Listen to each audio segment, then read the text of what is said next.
The smell of lavender used to comfort me. Now it just reminds me of the nursery we'll never use.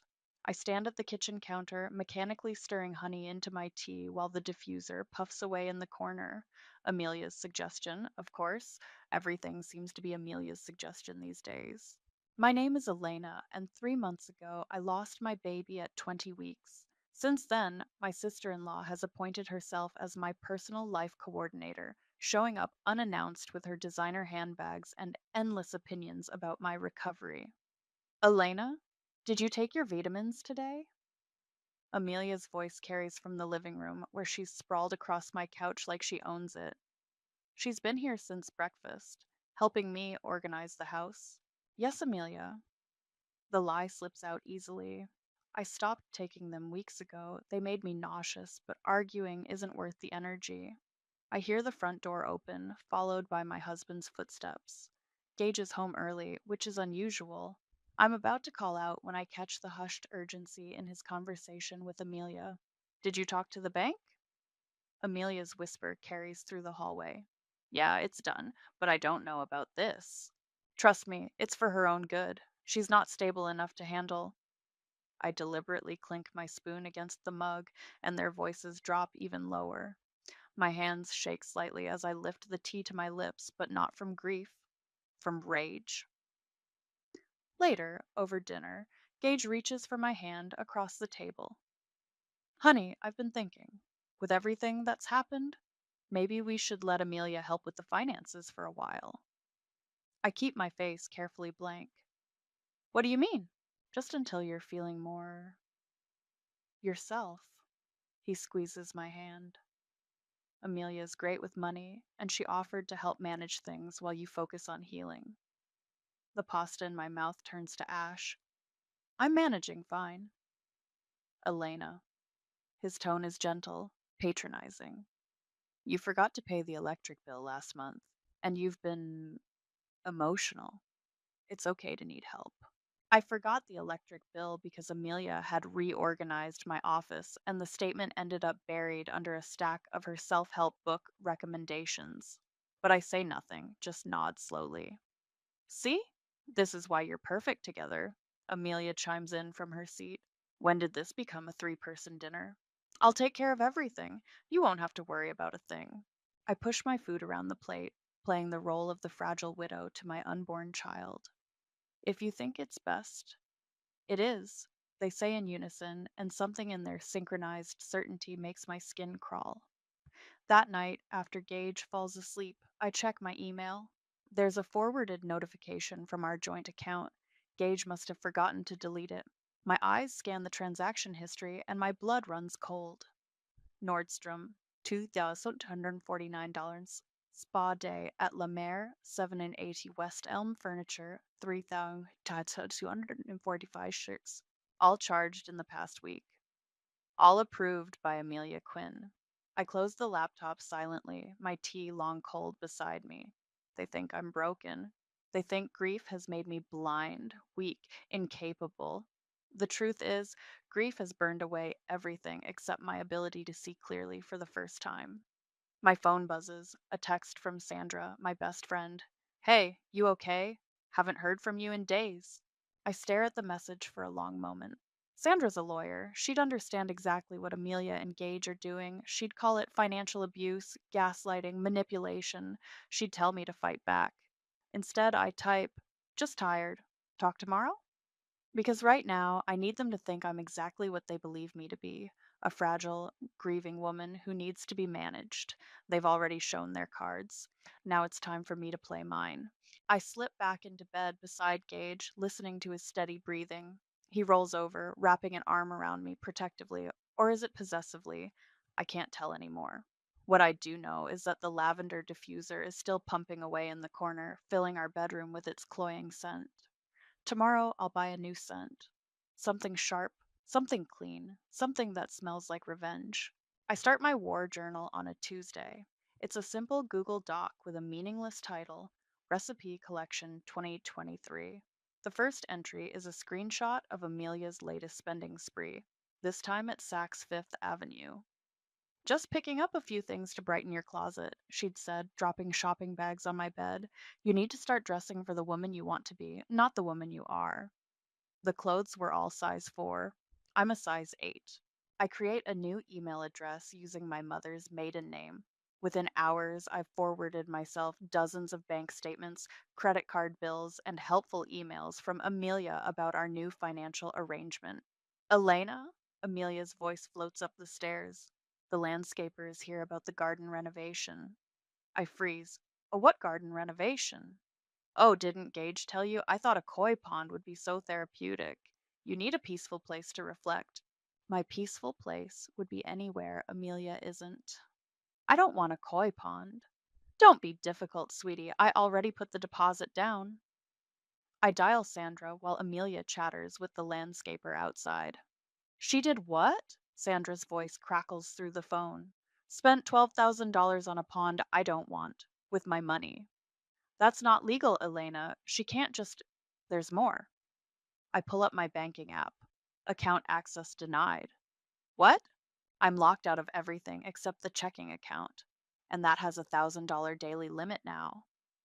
Sandra's silence speaks volumes. When she finally responds, her voice is steel. Wake the hell up, Elena. This isn't about helping you, it's about controlling you. I know. I watch through the window as Amelia gestures grandly at my backyard, but I need proof. I need everything documented. Document this. It's financial abuse, and Gage is enabling it. As if summoned, Gage appears in the doorway. I quickly end the call. Hey, babe, how are you feeling? He kisses my forehead. Amelia showed me the pond designs. It's going to be beautiful. I don't want a pond. His face does that thing, that subtle shift from concern to condescension. You're not thinking clearly right now. This will be good for you. Like locking me out of our accounts? He stiffens. You saw that? Hard not to notice when my card got declined at the grocery store. Elena. He sits beside me, takes my hand. You're not yourself lately. You cry at commercials. You forgot to eat breakfast 3 times last week. Amelia and I are just trying to protect you. I let tears well up. It's not hard. I'm always on the edge of crying these days anyway. I know. I'm sorry. I'm trying. His relief is palpable. He hugs me, probably congratulating himself on handling his unstable wife so well. My phone buzzes. It's Carlos, my boss. Got your message. The inheritance paperwork is ready. 100K will clear next week. Want me to handle the transfer? I delete the message before Gage can see it. I think I need to lie down. Of course, honey. I'll have Amelia bring you some tea. I wait until he leaves, then text Carlos back. Yes, but not to my usual account. I'll send new details tomorrow. That night, I update my ward journal. Under evidence, I add screenshots of unauthorized purchases, recording of landscaper conversation, bank access removal documentation, texts about protecting me under assets. I write one word inheritance. My phone lights up with a text from Amelia. Found the perfect car. Don't tell Gage. It's a surprise. I add the text to my evidence folder. Then I Google how to serve someone with a lawsuit. Sandra calls again. Elena, you there? Yeah. I've been thinking, if you're serious about this, we need to move fast before they burn through everything. I know. I stare at my reflection in the dark window. The woman looking back isn't the broken bird they think she is. I have a plan. Good, because I just checked the court records. Guess who has a history of financial fraud? Amelia. 3 cases, all sealed. Want me to unseal them? For the first time in months, I smile. Not yet. First, I need to play my part. The grieving wife, the helpless sister in law, the woman who needs protecting. And then? And then we show them exactly who they've been underestimating. I just don't know what I'm doing anymore. I sob into my hands at the breakfast table. Gage and Amelia exchange worried glances, exactly what I want them to see. Maybe we should increase your medication, Amelia suggests, reaching for her phone. I'll call Dr. Matthews. No! I make my voice crack. I mean, I forgot to take them yesterday, and the day before. I can't seem to remember anything lately. Gage rubs my back. This is why we're handling everything, honey. You just focus on getting better. I spend the morning wandering around the house in my pajamas, randomly bursting into tears. By lunch, Amelia has called my doctor, rescheduled all my appointments, and taken my car keys. Just until you're more stable. Perfect. While she's busy reorganizing my medication cabinet, I slip into the home office. My hands shake as I log into our shared computer, not from emotion, but from rage at what I find. Looking for something? Amelia's voice makes me jump. I I thought I had some photos in here from before. I let my voice trail off, touching my stomach briefly.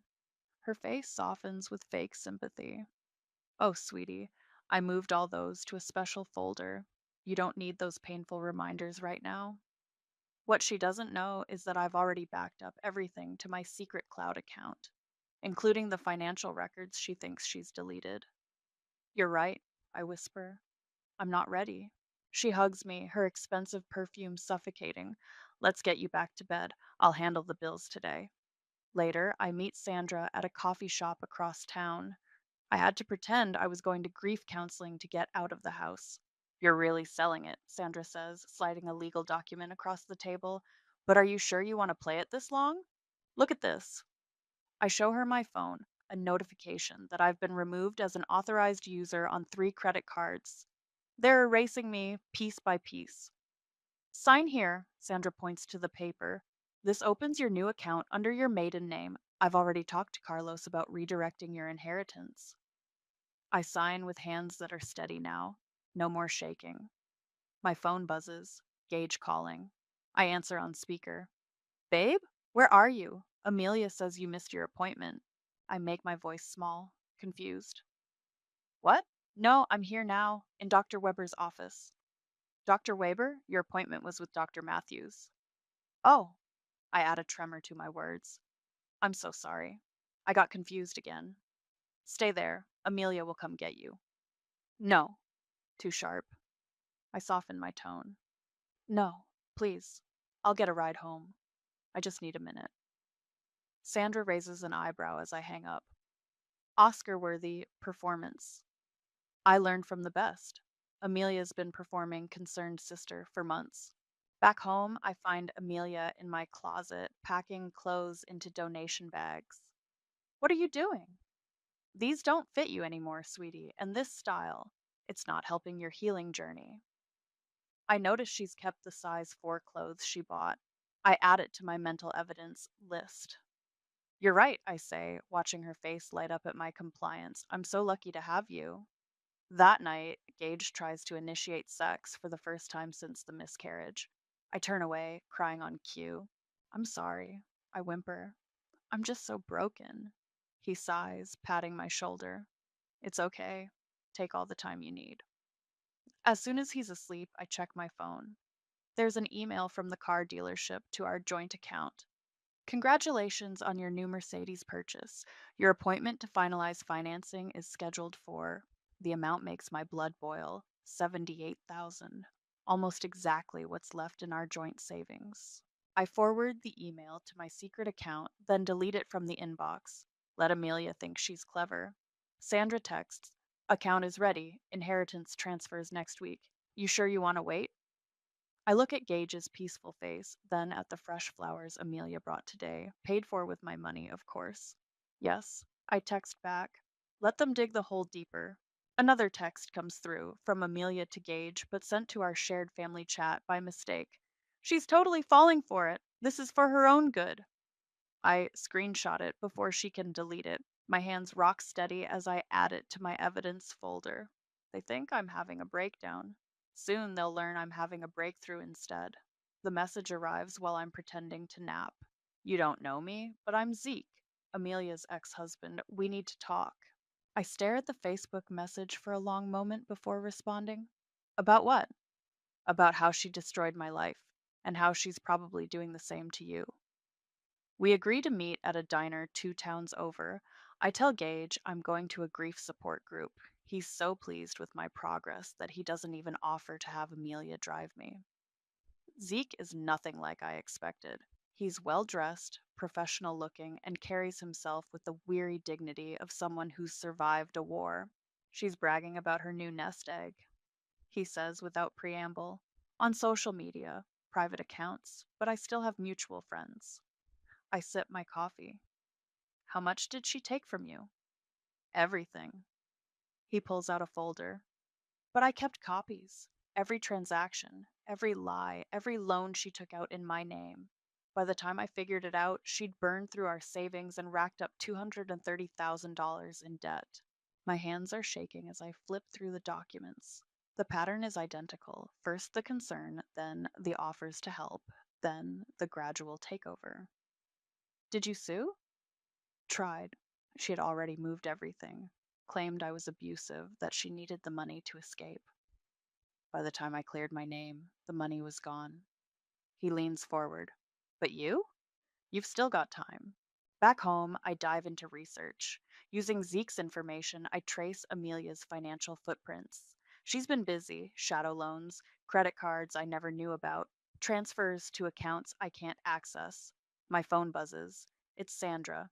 Found something. Call me. I lock myself in the bathroom, turn on the shower, and dial. Your husband co signed a line of credit for Amelia, Sandra says without greeting. 3 weeks ago, used your joint account as collateral. The room spins. How much?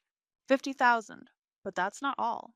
The paperwork was backdated to before your financial arrangements started. They planned this, Elena. I sit on the toilet lid, cold spreading through my chest. Can you get me proof? Already done, but there's more. That joint account, it's being used as collateral for other loans too. They're building a house of cards with your money. A knock at the bathroom door makes me jump. Elena? Amelia calls. Are you okay? You've been in there a while. Just feeling sick. I call back, making my voice weak. I'll get you some tea. I wait until her footsteps fade. Sandra, how bad is it? If these loans default, you could lose everything, house included. Send me everything you have, now. I add the new documents to my war journal, which has grown into a damning encyclopedia of betrayal. As I scroll through, another message from Zeke pops up. Check the property records for her house, the one she bought after our divorce. I do. The house isn't in her name, it's in a trust. A trust that's now receiving regular transfers from my joint account. Gage comes home early, looking worried. Amelia says you've been sick all day. I'm fine. I let my voice quaver. Just memories, you know. He sits beside me on the bed. I know it's been hard, but everything we're doing, it's because we love you. I want to scream. Instead, I ask, even the loans? He freezes. What loans? The one you co signed for Amelia, the one using our account as collateral. How did you? He stops, face darkening. You've been snooping. It's my money too, Gage. You're not thinking clearly. Amelia needed help, and you weren't in any state to discuss it. So you went behind my back? I did what I had to do. He stands up, running his hands through his hair. God, Elena, look at you. You can barely function. Someone has to make decisions. I let tears fall. Real ones this time, but not for the reason he thinks.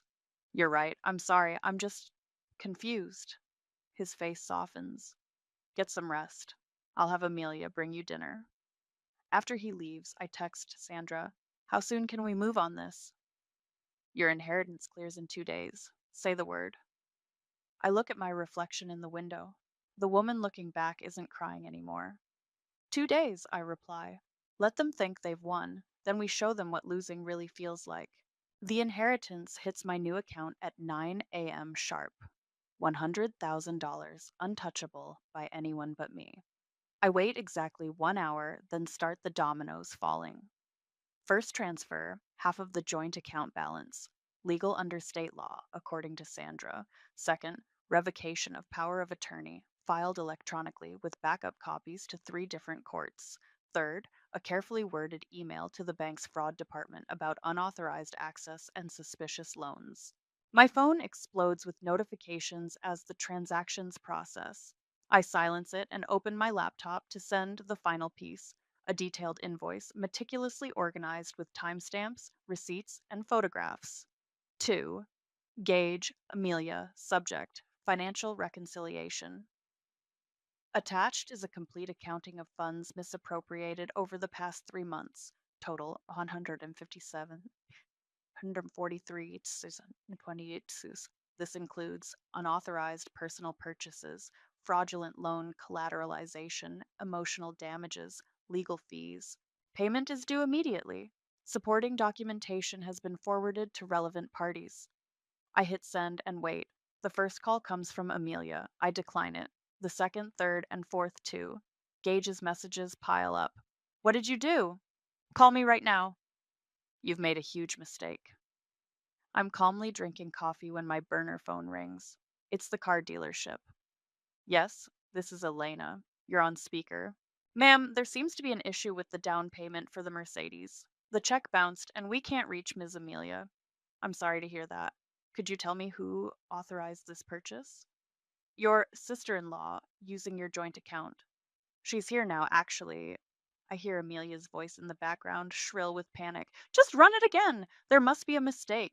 I'm afraid that account has been frozen pending a fraud investigation, I say clearly. Any purchases made without my authorization will need to be refunded. You bitch! Amelia's voice gets closer to the phone. You have no idea what you've done. Actually, I do. Check your email.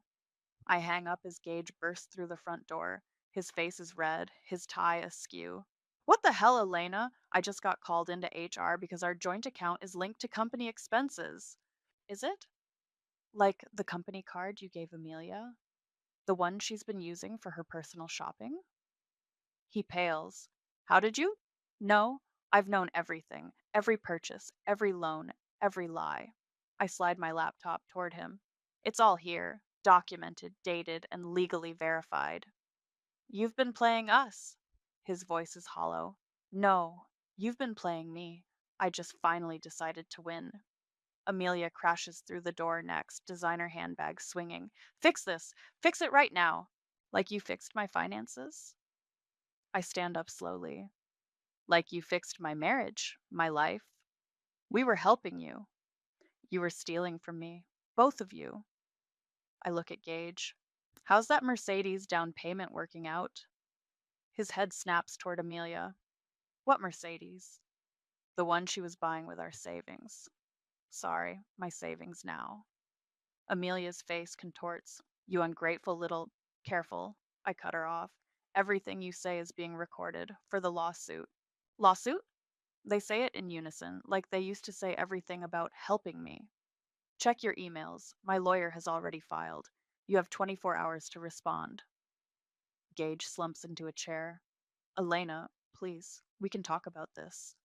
Like you talked to me about using our account for Amelia's loans, about locking me out of my own money, about treating me like I was crazy instead of grieving. I was protecting you. No. I pull out my phone, showing them the screen. You were betraying me, and now everyone knows. Their phones ping simultaneously. The evidence folder has just been shared with their entire family, their workplaces, their social circles. Amelia lunges for me, but I step back. Assault charges would really complicate your legal situation. You've ruined everything, she hisses. No, you did that. I just exposed it. I pick up my purse. Oh, and Amelia? The trust holding your house? It's been flagged for suspicious activity. Might want to call your realtor. I walk to the door, then turn back. You thought grief made me weak, but grief just showed me who you really are. And now everyone else can see it too.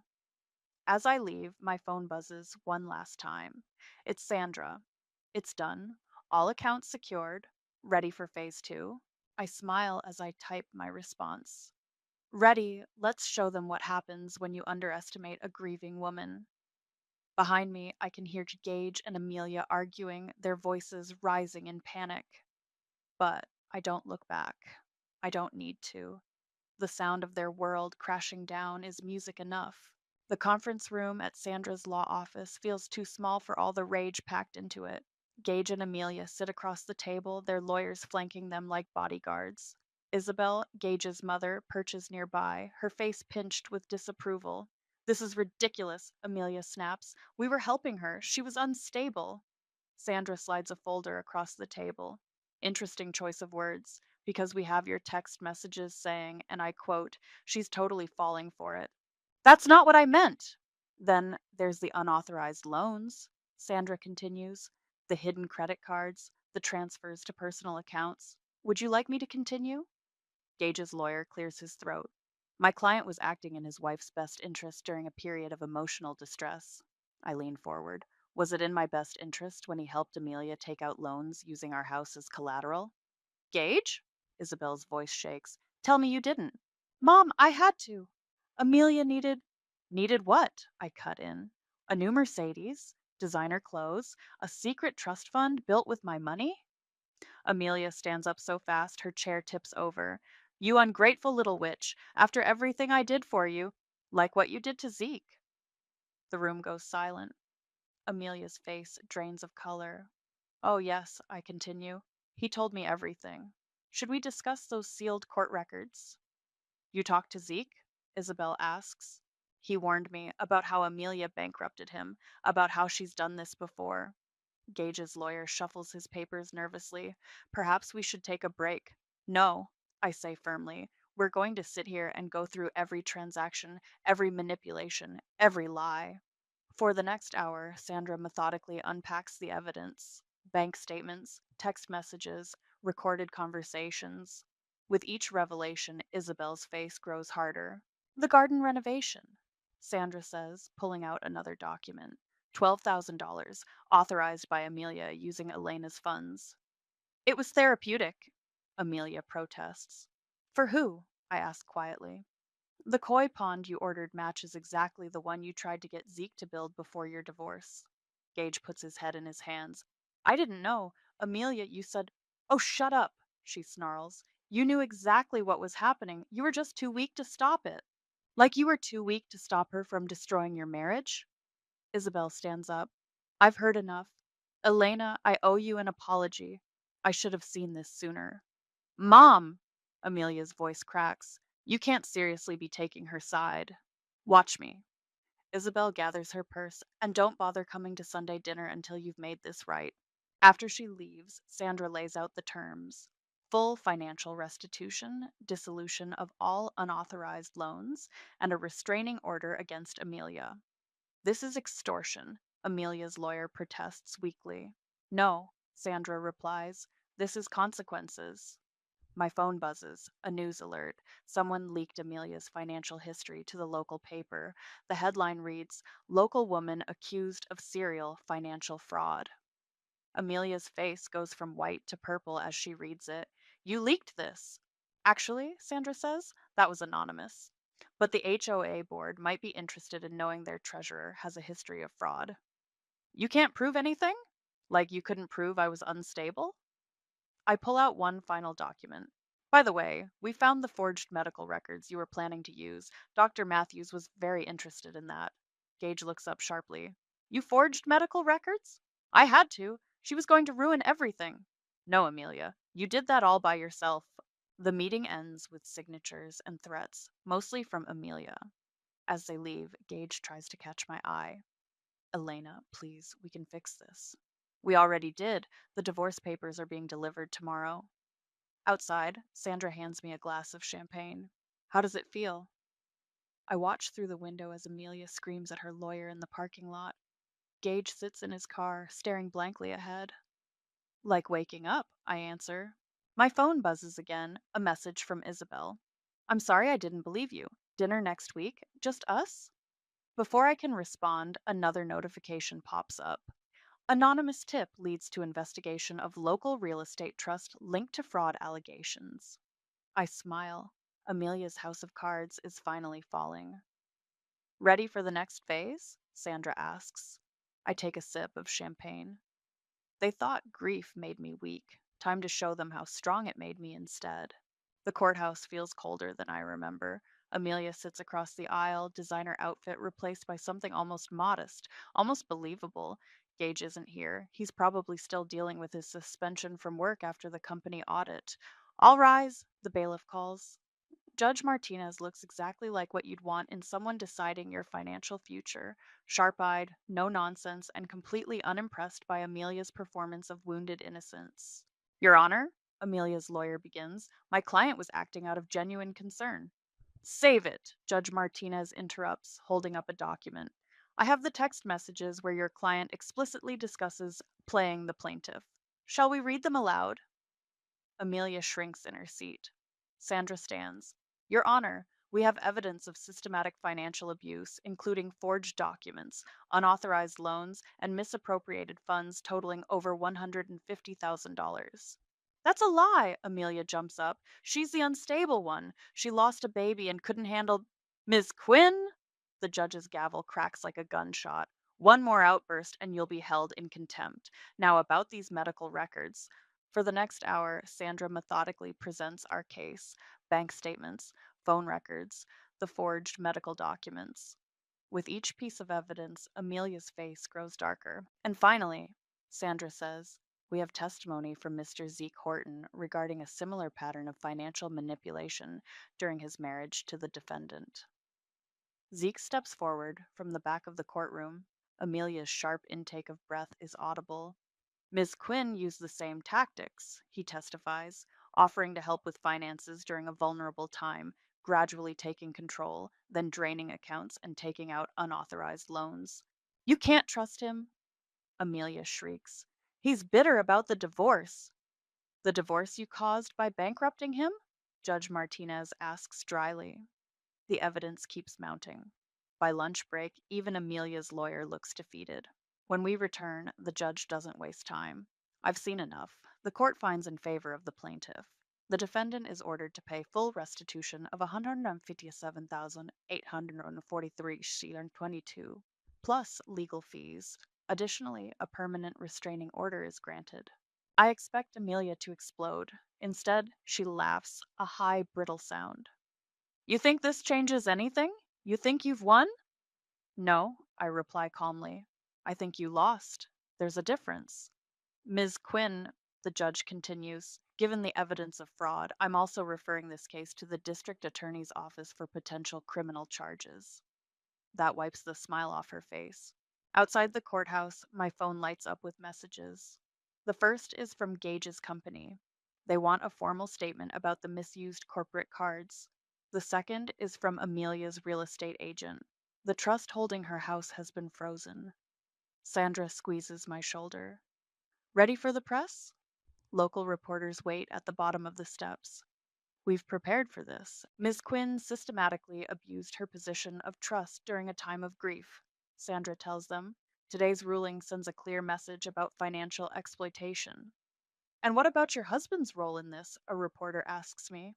That's being handled separately, I reply. But this case was about holding accountable someone who weaponized my grief for their own gain. Later, at Sandra's office, we watch the dominoes continue to fall. Amelia's credit is destroyed. The Mercedes dealership is suing her for breach of contract.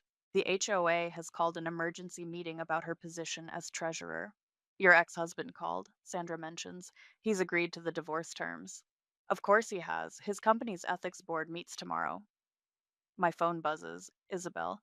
Saw the news, having dinner with Amelia. She's still making excuses. I'm done enabling her. Another text follows. You free this weekend? I'd like to visit that grief support group with you, the real one. I'm composing a reply when Sandra gasps at her computer. Elena, look at this. It's an email from a major women's magazine. They want to interview me about financial abuse and gaslighting. They say your case could help other women recognize the signs. Sandra says, I think about all the other Amelias out there, all the grieving women being told they're too unstable to handle their own money. Set it up, I tell her.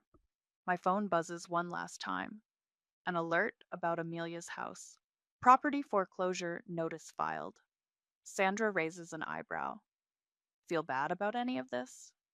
I think about the nursery I'll never use, about the months of manipulation, about being told my grief made me incapable. No, I reply. I feel awake. The downtown apartment feels different from my old house. Smaller, but cleaner somehow. No lingering smell of lavender, no ghosts of what might have been. My laptop screen glows with the final draft of my book, Financial Gaslighting: A Survivor's Guide. Sandra's publishing contact thinks it could help thousands of women. The advance check already has. I've donated half to a miscarriage support organization. A knock at the door interrupts my editing. It's Isabel, carrying takeout. Brought your favorite, she says, setting down Thai food. How's the writing going? Just finished the chapter about recognizing the warning signs. I clear space on the counter. Thanks for contributing your perspective. I needed to acknowledge my part in enabling Amelia. She unpacks containers. Speaking of, she called again. Still wanting money? No. This time she was crying about how unfair it is that she has to live in a studio apartment. Isabel shakes her head. I told her she's lucky she's not in jail. My phone buzzes, an email from Gage. Third one this week. I delete it without reading. He's not doing well, Isabel says quietly. The company put him on permanent probation. He's drinking a lot. That's not my problem anymore. No, it's not. She hands me chopsticks. Have you seen the support group comments? I pull up the private Facebook group I started. Women sharing stories, warning signs, escape plans. The membership grows daily. Look at this one, I say, showing her a post. I thought I was crazy until I read your story. Today I checked my accounts. My sister in law has taken $23,000. I'm calling a lawyer tomorrow. You're helping people heal. I'm helping them wake up. I scroll through more comments. That's what grief does, you know? It either breaks you or it burns away everything except the truth. My doorbell rings again. This time it's Sandra waving a newspaper. Have you seen this? She spreads it on the counter. Amelia's being investigated for 3 other cases of financial fraud. Women are coming forward. Good. I take a bite of pad thai. How's the class action looking? Growing. 10 plaintiffs now. Sandra steals a spring roll. Oh, and Zeke called. He's dating someone new. Says she's nothing like Amelia. Smart man. My phone lights up with another message. From Carlos, my old boss. Miss you at work, but the foundation loves having you on the board. Your experience with financial abuse is exactly what we needed. I smile, remembering how that inheritance changed everything. Not just the money, but the timing, the perfect leverage to expose their scheme. You know what's ironic? I tell Isabel and Sandra. They thought grief made me weak, but grief just made me see clearly. For the first time in my life, maybe. Speaking of seeing clearly, Sandra pulls out her tablet. The magazine interview went viral. 3 publishers want to talk about expanding the book into a series. About what? Financial literacy, emotional manipulation, recovery after loss. She grins. Apparently, people really connect with a woman who turned her pain into power. My phone buzzes again. This time it's a news alert. Local woman pleads guilty to financial fraud charges. Below is Amelia's mugshot. No designer clothes, no practiced sympathy, just defeat. Justice looks good on her, Isabel says dryly. I close my laptop, leaving the final chapter for tomorrow. The ending's already written anyway, not just in my book, but in all the women finding their strength, reclaiming their power, refusing to let grief become a weapon used against them. Sandra raises her water glass. To karma, to consequences, Isabel adds. I think about the nursery I never got to use, about the baby I never got to hold, about how loss can hollow you out or fill you with purpose. To waking up, I say, clinking glasses, and staying awake. Later, after they've gone, I stand at my window overlooking the city. My phone shows one last notification, a woman in my support group. I left today, took my money, my dignity, and my future back. Thank you for showing me how. I smile, thinking of Amelia in her tiny apartment, of Gage drinking alone, of all the careful plans they made to help me falling apart. They thought grief would break me. Instead, it forged me into something stronger, something awake, something free. I open my laptop and begin typing the final lines of my book. They thought I was fragile when I was just grieving. They thought wrong. And now every woman they tried to break knows exactly how wrong they were.